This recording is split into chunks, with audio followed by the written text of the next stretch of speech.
সকলকে আমার আন্তরিক ভালোবাসা জানাচ্ছি।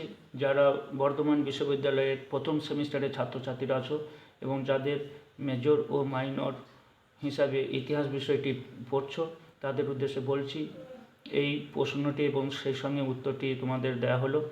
প্রশ্নটি আসার সম্ভাবনা বেশি, তাই প্রশ্ন ও উত্তরটি তোমরা তৈরি করে নিতে পারো।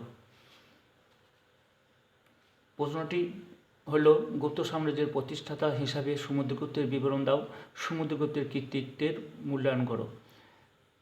প্রথমেই বলি, আমি যদি সমস্তটা পড়ি তা ভিডিওটা অনেক বড় হয়ে যাবে, তাই তোমরা স্পজ করে স্ক্রিনশট করে নিতে পারো। আমি ভূমিকাটা বলছি। গুপ্ত সাম্রাজ্যের শ্রেষ্ঠ শাসক ছিলেন সমুদ্রগুপ্ত। তিনি ছিলেন প্রথম চন্দ্রগুপ্ত ও কুমারদেবীর পুত্র। এই সম্রাটের সভাকবি হরিসেন রচিত দীর্ঘ প্রশস্তি থেকেই সমুদ্রগুপ্তের জীবন, রাজ্যজয় ও ব্যক্তিত্বের পরিচয় পাওয়া যায়। এই প্রশস্তি থেকে সমুদ্রগুপ্তের সামরিক অভিযানগুলির কথা উল্লেখ আছে। দ্বিতীয় পয়েন্ট দেবে আগ্রাসী নীতি। তোমরা স্ক্রিনশট করে নাও।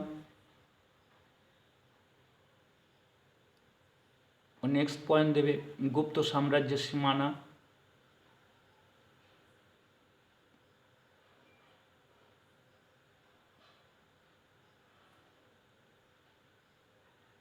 তারপরের পয়েন্ট দেবে দাক্ষিণাত্য অভিযান।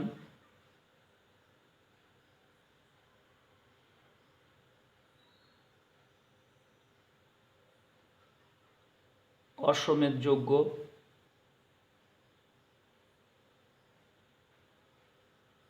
সমুদ্রগুপ্তের বহুমুখী প্রতিভা।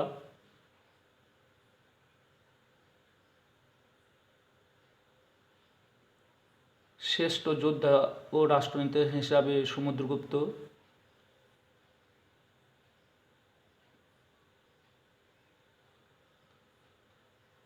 শেষ পয়েন্ট মূল্যায়ন।